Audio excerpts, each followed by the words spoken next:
Hey friends, இந்த வீடியோவில் நம்ம ஒரு முக்கியமான தகவல் பற்றி பார்க்க போகிறோம். ஸோ யாரெல்லாம் PSTM சர்டிஃபிகேட் வச்சுருக்கீங்களோ கண்டிப்பாக அந்த தகவலை தெரிஞ்சுக்கோங்க. அது மட்டும் இல்லாமல் நிறைய பேருக்கு ஷேர் பண்ணி விடுங்க. அதாவது ஒரு 4-5 நாளைக்கு முன்னாடி இந்த மெட்ராஸ் ஹைகோர்ட் தரப்புல இருந்து ஒரு ஜட்ஜ்மெண்ட் ஒன்று ரிலீஸ் பண்ணுறாங்க.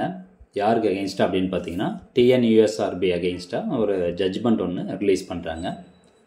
ஸோ TNUSRB ஒரு ரீட் மனு தாக்கல் பண்ணுறாங்க. ஸோ TNUSRB ஒரு ரீட் மனு யாருக்கு அகெயின்ஸ்டாக தாக்கல் பண்ணுறாங்கன்னா இந்த Tamil Nadu state HR management department அவங்களுக்கு அகெயின்ஸ்டாக ஒரு ரீட் மனு வந்து தாக்கல் பண்ணுறாங்க. ஸோ அந்த ரீட் மனு எதுக்காக தாக்கல் பண்ணுறாங்க, அதுக்கு அகெயின்ஸ்டாக PSTM சர்டிஃபிகேட் ரிலேட்டடாக மெட்ராஸ் ஹைகோர்ட்டு எந்த மாதிரியான ஒரு ஜட்ஜ்மெண்ட் கொடுத்துருக்கு அப்படிங்கிற ஒரு முழுமையான தகவல் தான் இந்த வீடியோவில் வந்து பார்க்க போகிறோம். ஸோ இந்த TNUSRB தரப்பில் இருந்து ரைஸ் பண்ண அந்த ரீட் மனை வந்து டிஸ்மிஸ் பண்ணிட்டாங்க, கேஸ் வந்து டிஸ்போஸ் பண்ணிட்டாங்க, ஃபைனல் ஜட்ஜ்மெண்ட்டும் வந்து கொடுத்துட்டாங்க. இதுதான் அந்த ரீட் மனுடைய அந்த ஜட்ஜ்மெண்ட்னுடைய PDF காப்பி. இந்த PDF காப்பி நம்ம சேனலில் கொடுத்துருக்கோம், இந்த வீடியோ டிஸ்கிரிப்ஷன் வந்து கொடுத்துருக்கோம், தேவைப்படுறவங்க கிளிக் பண்ணி பார்த்துக்கலாம். ஸோ இதில் நேராக வந்து கன்க்ளூஷன்ஸ்க்கு வந்து போயிடலாம். 9வது பேஜில் வந்து பார்த்திங்கன்னா அந்த ஜட்ஜ்மெண்ட்னுடைய கன்க்ளூஷன்ஸ் வந்து இருக்குது. அதை எக்ஸ்பிளைன் பண்ணாவே அவங்க எல்லாருக்கும் புரிஞ்சிடும். ஓகே, இந்த செலெக்ஷன் லிஸ்ட், இந்த ரிவைஸ்டு ப்ரொவிஷனல் செலெக்ஷன் லிஸ்ட் வந்து பப்ளிஷ்ட் ஆன் 3/10/2024 அன்றைக்கி TNUSRB தரப்பில் இருந்து பப்ளிஷ் பண்ணப்பட்டிருக்குது. ஸோ இது TNUSRBக்கு மட்டும் தான் அப்ளிகபிள்னா அப்படி கிடையாது. ஜட்ஜ்மெண்ட் வந்து ரிலீஸ் பண்ணிட்டாங்க PSTM அகெயின்ஸ்டாக. இதனுடைய அந்த ரிஃப்ளெக்ஷன் பார்த்தீங்கன்னா TNUSRBக்கு மட்டும் பொருந்தாது. TNPSC இருக்குது பார்த்தீங்களா, Group 2 exam, Group 4 exam, Group 1 exam.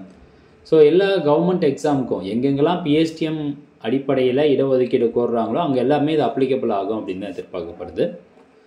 So judgement release ஆகிருக்கு, இன்னும் நடைமுறைக்கு வரல. ஓகே, ஃபஸ்ட்டு இந்த கன்க்ளூஷனில் ஃபஸ்ட்டு ஸ்டெப் எப்படி இருக்கணும், செலெக்ஷனுடைய ஃபஸ்ட்டு ஸ்டெப் எப்படி இருக்குன்னா, to first fill the 30% merit list on the basis of total marks obtained irrespective of caste, community or religion அப்படின்னு சொல்லிட்டாங்க. அதாவது எந்த ஒரு பதவியாக இருந்தாலும் இப்போ உதாரணத்துக்கு ஒரு 1000 போஸ்டிங் இருக்குது அப்படின்னா 31% மெரிட் லிஸ்ட்டில் நீங்கள் செலக்ட் பண்ணிடணும். ஸோ 1000 போஸ்டிங்க்கு டாப் 310 பேர் வந்து செலக்ட் ஆகியிருக்காங்க, மெரிட் லிஸ்ட்டில் இருக்காங்க அப்படின்னா அந்த 310 பேரையும் கேஸ்ட் அடிப்படையிலையோ அல்லது உங்களுக்கு கம்யூனிட்டின் அடிப்படையிலையோ ரிலீஜன் அடிப்படையிலையோ அவங்கள வந்து ஒதுக்காமல் அந்த 310 பேரையும் அப்படியே நீங்கள் செலக்ட் பண்ணிடணும். அதுதான் வந்து மெரிட் லிஸ்ட் அப்படிங்கிறத சொல்லியிருக்காங்க. ரெண்டாவது step, fill the backlog vacancies with the merit list for the particular community first. So backlog வேகன்சியை ரெண்டாவது வந்து ஃபில் பண்ணிடணும் அப்படின்னு சொல்கிறாங்க. அண்ட் மூணாவதாக தான் apply the reservation for other communities அப்படின்னு சொல்கிறாங்க. அண்ட் மூணாவது ஸ்டெப்பில் தான் என்ன சொல்கிறாங்கன்னா, நீங்கள் ரிசர்வேஷன் வந்து அப்ளை பண்ணுங்கள், மற்ற கம்யூனிட்டிஸ் எல்லாத்துக்கும் ரிசர்வேஷன் அடிப்படையில் நீங்கள் வந்து செலக்ட் பண்ணுங்கள் அப்படின்னு சொல்கிறாங்க. Care must be taken that meritorious reserved candidates are fitted in the general turn and thereby provide opportunity for the reserved candidates in the reserved list. So first யார் care எடுக்குன்னா, மெரிட்டில் select ஆன அந்த கேண்டிடேட்ஸ்க்கு வந்து care எடுத்துகிட்டு அதுக்கப்புறம் first, அதாவது மெரிட்னா general category எதாக இருந்தாலும் சரி, மெரிட்டின் அடிப்படையில் ஜென்ரல் கேட்டகரி 31% வந்து நீங்கள் செலக்ட் பண்ணிவிட்டு மீதி இருக்கக்கூடியதில் தான் நீங்கள் வந்து ரிசர்வேஷன் உள்ள கொண்டு வரணும் அப்படின்னு சொல்கிறாங்க. ரிசர்வேஷன் இந்த சென்ஸ் வந்து அவங்க என்ன சொல்ல வராங்கன்னா, இந்த PSTM சர்டிஃபிகேட்டு கோட்டா அடிப்படையில் வந்து உள்ள வராங்க பார்த்தீங்களா. ஸோ அது வந்து சொல்ல வராங்க. நாலாவது, certificates introduce midway through the selection process or after the earlier order passed by this court should be rejected and the candidate should be categorized in accordance with the details given by them in the application form and no other fresh certificate should be taken into consideration. இப்போது எக்ஸாமுக்குலாம் apply பண்ணி முடிச்சதுக்கு அப்புறமா அவங்க ஒரு sports கோட்டாவிலையோ இல்லை வேறு எதுனா கோட்டாவிலையோ PSTM சர்டிஃபிகேட்டோ வந்து அவங்களுக்கு கையில் கிடச்சிருக்குது. அதை பேஸ் பண்ணி அவங்க வந்து எனக்கு இடஒதுக்கீடு கோர்றாங்க அப்படின்னா அதை நீங்கள் ஏற்றுக்கக்கூடாது. ஸோ அது ஒரு பர்டிகுலர் போஸ்டிங்க்கு எக்ஸாம் அப்ளை பண்ணும்போது அப்ளிகேஷனில் அவங்களுடைய குவாலிஃபிகேஷன் ப்ளஸ் என்னென்ன சர்டிஃபிகேட்ஸ்லாம் எக்ஸ்ட்ரா கரிக்குலர் சர்டிஃபிகேட்ஸ்லாம் அட்டாச் பண்ணுறாங்களோ அதை மட்டும் தான் நீங்கள் கன்சிடர் பண்ணணும். அப்ளிகேஷன் முடிஞ்ச டேட்டுக்கு அப்புறம் அவங்க வாங்கின அந்த சர்டிஃபிகேட்டை நீங்கள் கன்சிடர் பண்ணக்கூடாது அப்படின்னு சொல்லிட்டாங்க. அண்ட் 5வது பாயிண்ட் பாருங்கள், care should also be taken that PSTM reservation is applied only once while applying for a public post and not for a second time. If any of the department candidates had already been selected under the PSTM reservation, they cannot be considered under PSTM reservation under this notification. So இப்போ ஒரு கிளியரான ஒரு definition கொடுத்துருக்காங்க. அதாவது இப்போ public போஸ்ட்டுக்கு வந்து apply பண்ணுறாங்க அப்படின்னா அவங்க பிஎஸ்டிஎம் ரிசர்வேஷனை ஒரு முறை மட்டும்தான் பயன்படுத்த முடியும். இப்போ டிபார்ட்மெண்டல் கேண்டிடேட்ஸ் ஏற்கனவே வந்து அவங்க பிஎஸ்டிஎம் ரிசர்வேஷன் அடிப்படையில் செலக்ட் ஆகி ஒரு பிசி போஸ்டிங்கில் வந்து இருக்காங்க. அவங்க இப்போ எஸ்ஐ போஸ்டிங் அப்ளை பண்ணுறாங்க. எஸ்ஐ போஸ்டிங் அப்ளை பண்ணும்போதும் பிஎஸ்டிஎம்னுடைய ரிசர்வேஷன் கோர்றாங்க அப்படின்னா அதை நீங்கள் ஏற்றுக்கக்கூடாது. ஒன்லி ஒன் டைம் மட்டும் தான் அப்ளை பண்ணணும்.